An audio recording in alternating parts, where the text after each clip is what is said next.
Welcome student. मैं doctor प्रीति Gupta environmental studies की lecture series को आगे बढ़ाते हैं और आप सभी का अपने नेक्स्ट लेक्चर में स्वागत करते हैं, जो कि हमारा आज का डिस्कशन है एसिड रेन। बच्चों, हमने अपने लास्ट क्लासेस में प्रीवियस लेक्चर में डिस्कशन में लाए थे ग्लोबल वार्मिंग क्या होती है, ग्रीन हाउस इफ़ेक्ट क्या होता है, ग्रीन हाउस गैसेस क्या होती हैं। उसी क्रम में आगे बढ़ते हैं। हमारा आज का डिस्कशन है एसिड रेन। ये बहुत ही इम्पोर्टेंट टॉपिक है और एग्ज़ाम में अधिकतर शॉर्ट नोट्स में या इस तरह से एक डायरेक्ट क्वेश्चन में भी पूछा जाता है। आपके इंटरव्यूज़ में भी कई बार ये क्वेश्चन पूछा जाता है कि एसिड रेन क्या होती है। ये जनरल नॉलेज की दृष्टिकोण से भी बहुत एक इम्पॉर्टेंट क्वेश्चन बनता है एसिड रेन। तो हम सबसे पहले देखते हैं कि अभी तक हमने हर बार अपने इन्वायरमेंटल पोल्यूशन में जो मेन रिस्पॉन्सिबल हैं हमारे, चाहे वो एयर पोल्यूशन हो, वाटर पोल्यूशन हो, इन सभी के बारे में अभी तक सीख लिया है और इनके बारे में हमने कई तरीके से जाना है कि कौन कौन से ऐसे कारक होते हैं जिनके चलते हमारा इन्वायरमेंट पोल्यूट हो रहा है, चाहे वो वायु प्रदूषण के चलते हो, चाहे वो जल प्रदूषण के चलते हो। तो उसी से संबंधित है हमारा एसिड रेन। एसिड रेन यानी जिसको हिंदी में हम बोलते हैं अम्लीय वर्षा, यानी क्या बोलते हैं हम, अम्लीय वर्षा। तो एसिड रेन वायु प्रदूषण का एक मुख्य प्रभाव है। यानी अगर हमारे एनवायरनमेंट में एयर पोल्यूशन बहुत ज़्यादा है तो उसका एक वर्स इफेक्ट होगा एसिड रेन।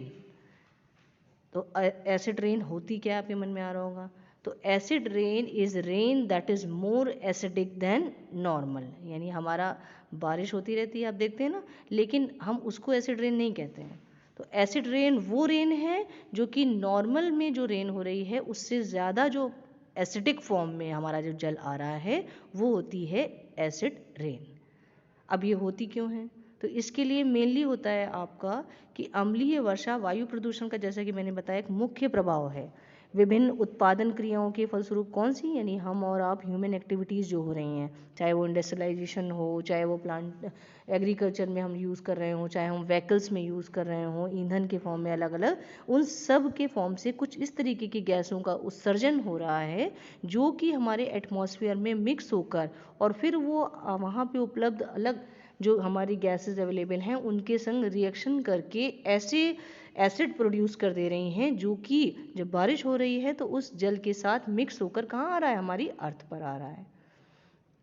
तो यानी विभिन्न उत्पादन क्रियाओं के फलस्वरूप उत्पन्न carbon dioxide, nitric oxide, sulphur dioxide जैसी गैसें जब वायुमंडलीय जलवाष्प से मिलकर रासायनिक अभिक्रियाएं करती हैं, रासायनिक अभिक्रियाएं का मतलब केमिकली रिएक्शन कर दे रही हैं, और जिससे वो कर क्या रही हैं भाई, गैसेज आई हमारी ह्यूमन एक्टिविटीज़ के थ्रू, इंडस्ट्रियलाइजेशन के थ्रू, व्हीकल्स के यूज़ करने के थ्रू जो गैसेज इमिट होकर वायुमंडल में मिल रही हैं, तो वो कर रही हैं वायुमंडलीय जलवाष्प से मिल जा रही है मान लो, और वहाँ से मिलकर ऐसी केमिकल रिएक्शंस कर दे रही हैं जिससे वो नए तरीके के सल्फ्यूरिक एसिड, नाइट्रिक एसिड का जनरेशन कर दे रही हैं, निर्माण कर दे रही हैं। और वही जो आपका एसिड फॉर्म हो रहा है वो वर्षा के समय अम्ल द्रव का मिक्स होकर उसमें पृथ्वी की बरसते हैं, पृथ्वी पर आ रहे हैं, जिससे ये क्या हो जा रहा है कि वो जो पानी है वो एसिडिक हो जा रहा है। और एसिडिक, आपको पता है ना कि वाटर का जो, हमने पिछली क्लास में वाटर स्टैंडर्ड में बताया था कि हमारा वाटर का जो फ्रेश वाटर होता है उसके लिए हमारे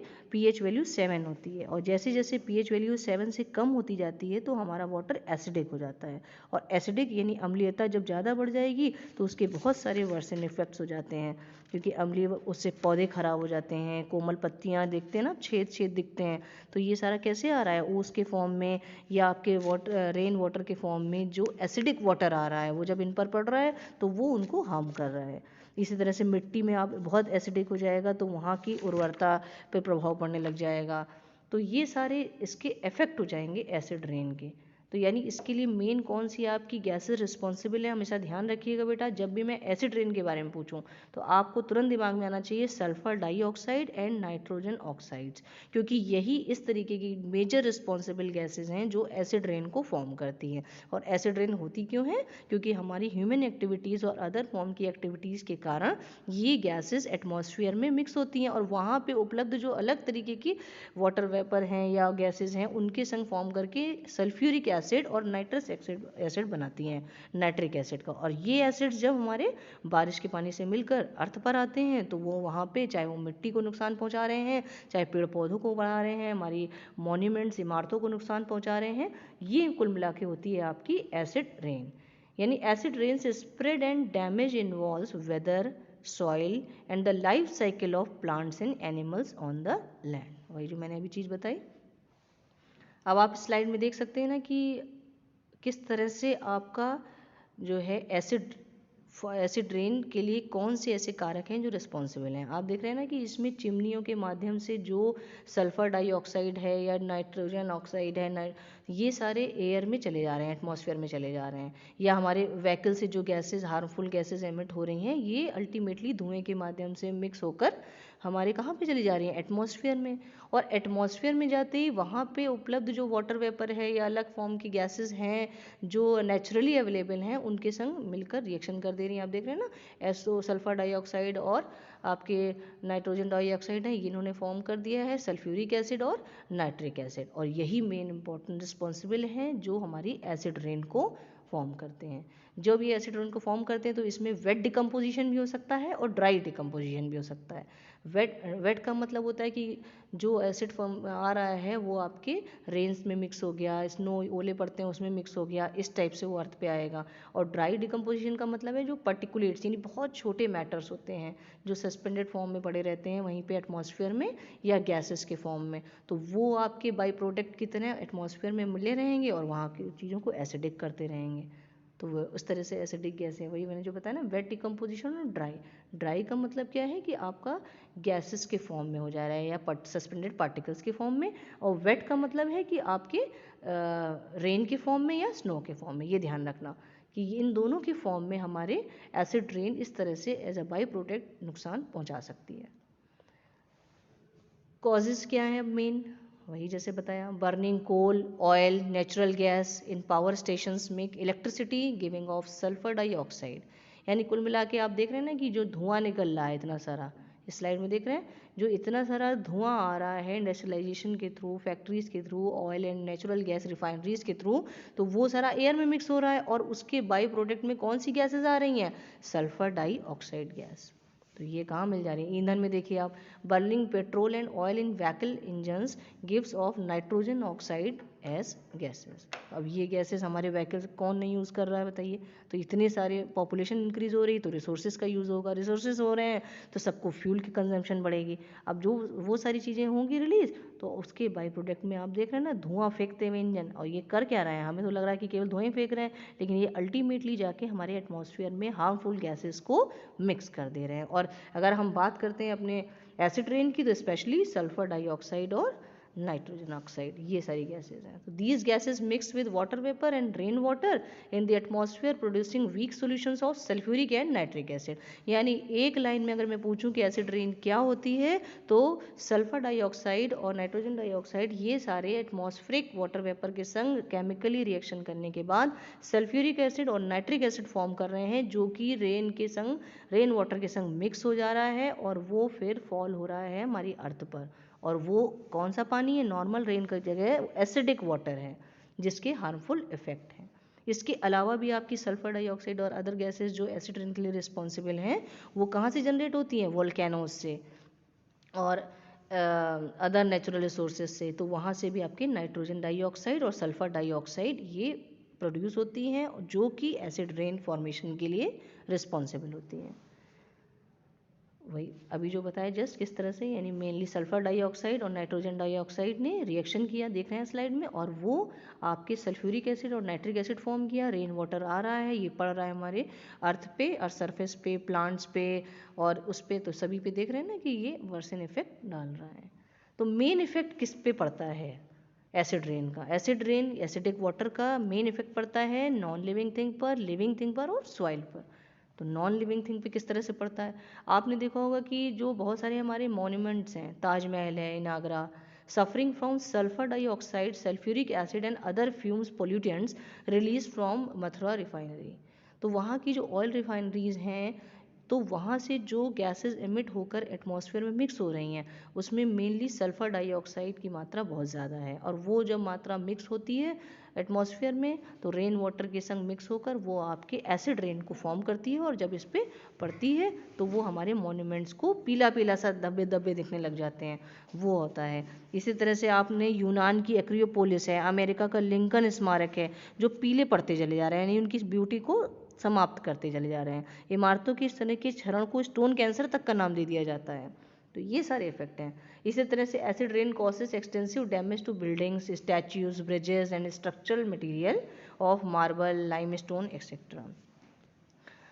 ह्यूमन हेल्थ पर क्या है? अब ह्यूमन हेल्थ पर भी है, वैसे sulphur dioxide and nitrogen oxide जो गैसेज हैं ये मेनली रेस्पिरेटरी डिसीजेज को बहुत ज़्यादा, जैसे रेस्पिरेटरी डिसीजेज में कौन कौन सी आती हैं मेनली, अस्थमा हो गया, क्रोनिक ब्रोंकाइटिस हो गया, ये सारी चीज़ें भी हमारे उसमें आ जाती हैं। टाइनी पार्टिकल्स जो causes difficulty in breathing for humans and animals and also led to permanent lung damage. अब वो एयर में अगर मिक्स हैं एसिडिक फॉर्म में, ड्राई डिकम्पोजिशन फॉर्म में, एसिड रेन, तो वो अल्टीमेटली एयर कहीं ना कहीं हम ब्रीदिंग में भी यूज़ कर रहे हैं, तो वो जब हमारे इस तरीके की एसिडिक फॉर्म की चीज़ें जाएंगी तो वो कहीं ना कहीं हमारी बॉडी को, ह्यूमन बॉडी को इफेक्ट करेंगी, लंग्स को मेनली इफेक्ट करेंगी। तो ये सारे जो इफेक्ट हैं ये भी आपके मेन एसिड रेन के दुष्प्रभाव में काउंट किए जाते हैं।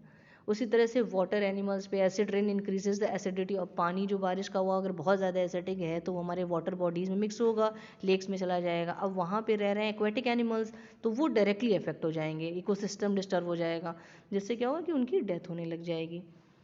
ट्रीज एंड सॉइल पे भी acid rain dissolves all the nutrients and the useful minerals for the trees to grow, weaken the process of photosynthesis. अब पत्तियों में छेद है, जब उनको प्रॉपर सनलाइट मिल ही नहीं पाएगी तो वो फोटोसिंथेसिस में इफेक्ट करने लग जाएगा, पत्तियां पूरी डैमेज हो रही हैं तो वो फोटोसिंथेसिस प्रोसेस को डिस्टर्ब करेंगी।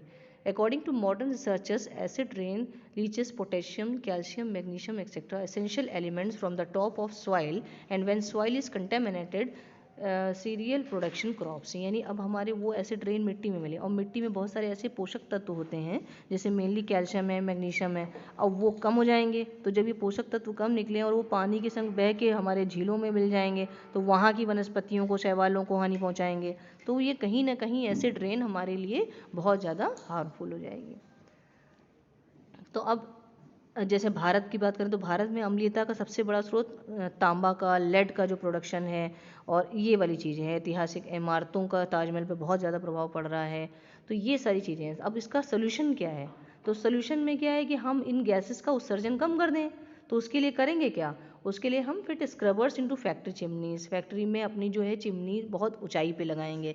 तो उस तरह से जैसे कारखानों से निकलने वाली सल्फर डाइऑक्साइड को कम करने के लिए क्या तरीका है कि चिमनियों की ऊंचाई 200 मीटर या बहुत अच्छी खासी ऊंचाई पे रखें, और जो गैस एमिट हो रही हैं उनकी स्पीड भी थोड़ी सी कम रखी जाए, जिससे कि वो एटमॉस्फेयर में काफ़ी ऊंचाई पे जाके मिक्स हो जाएं, तो वो इस तरह से मतलब पूरे में मिक्स हो जाएंगी, तो उतना इफेक्ट नहीं करेंगी। उसी तरह से वाहनों में गैस की मात्रा को कम करने के लिए हमें कन्वर्टर यूज़ करने होंगे। Cars can be fitted with special converters which remove dangerous chemicals, जिससे वो हानिकारक जो गैसेज हो रही हैं वो कम की जा सकती हैं, उनका धुएं में जो हाइड्रोकार्बन की मात्रा है उसे कम किया जा सकता है। इसी तरह से जो हमारी government need to spend more money on pollution control को करने के लिए इस पर काफ़ी पैसा खर्च करना चाहिए, जिससे कि ये वाली गैसेस जो एमिशन हो रहा है सल्फर डाइऑक्साइड या नाइट्रोजन डाइऑक्साइड, इसको कम किया जा सके। इसी तरह से झीलों की एसिडिटी को कम करने के लिए उसमें कई बार चूना भी मिक्स किया जाता है, और या ऑयल रिफाइनरी तेल की जगह कुछ ऐसे तरीके से एनर्जी रिसोर्सेज को यूज़ किया जाए कि जहाँ से एमिशन जो हार्मफुल गैसेस का वो कम से कम हो। तो ये वाली चीज़ें हैं जिसको हम एसिड रेन, जिससे हम काफ़ी हद तक कम कर सकते हैं। तो कुल मिला के बच्चों, acid rain is slowly destroying our planet. It is our responsibility to make sure that we protect the earth for future generation to enjoy. भाई हमें एसिड रेन को कम करना है। अम्लीय वर्षा इतना ज़्यादा, तो उसके लिए हमें वायु प्रदूषण को कंट्रोल करना पड़ेगा। वायु प्रदूषण कंट्रोल होगा तो अपने आप अम्लीय वर्षा पे भी काफ़ी हद तक प्रभाव पड़ेगा, और अम्लीय वर्षा अगर हमने कंट्रोल कर ली, नहीं होगी ज़्यादा, तो उससे जो हमारे फसलों पर और जलीय जंतुओं पर, भौतिक पदार्थों पर, वनों पर, खेती पर, और जो हमारे मॉन्यूमेंट्स हैं उन पर ये जो सारा प्रभाव पड़ रहा है उसे हम काफ़ी हद तक कम कर सकते हैं। तो कुल मिला के आज के लेक्चर में बच्चों हमने एसिड रेन होती क्या है, उसके मेन कॉजेज़ क्या होते हैं, और उसको हमें प्रिवेंट करने के लिए कौन कौन से ऐसे मेजर्स हैं जिनको अपनाना चाहिए, इन सब के बारे में सीखा था। मेन कारक जो थे अम्लीय वर्षा के, उसके सल्फर डाइऑक्साइड गैसेस थी, नाइट्रोजन डाइऑक्साइड गैसों को माना जाता है, और इनके क्योंकि वो जो है केमिकली रिएक्शन करके जल वाष्प के संग जो वायुमंडल में उपलब्ध है उसके संग सल्फ्यूरिक एसिड और नाइट्रिक एसिड का निर्माण कर देती हैं, जो कि वर्षा के जल के माध्यम से जब हमारे अर्थ पर आते हैं तो वो एसिडिक फॉर्म में होते हैं, एसिड रेन के फॉर्म में होते हैं। इसके बारे में सीखा बेटा। तो आई थिंक आपको बहुत अच्छे से क्लियर हो चुका है कि एसिड रेन होती क्या है, उसका मेन कारण क्या है और उसके दुष्प्रभाव क्या क्या होते हैं। तो हमें आप सबको एज ए अपने जिम्मेदार नागरिक हमें भी बहुत सारे एनर्जी सेविंग मेथड्स को अपनाना चाहिए, जिससे कि हमारे एनवायरनमेंट को हम पोल्यूट होने से बचा सकें, चाहे वो वाटर पोल्यूशन के माध्यम से हो या कंट्रोल के माध्यम से हो या एयर पोल्यूशन कंट्रोल के तरीके से हो। तो आज आई थिंक आज का लेक्चर हम एसिड रेन का यहीं पे ओवर करते हैं। This is all about for this class student. हम अपने नेक्स्ट लेक्चर में मिलेंगे। Thank you all.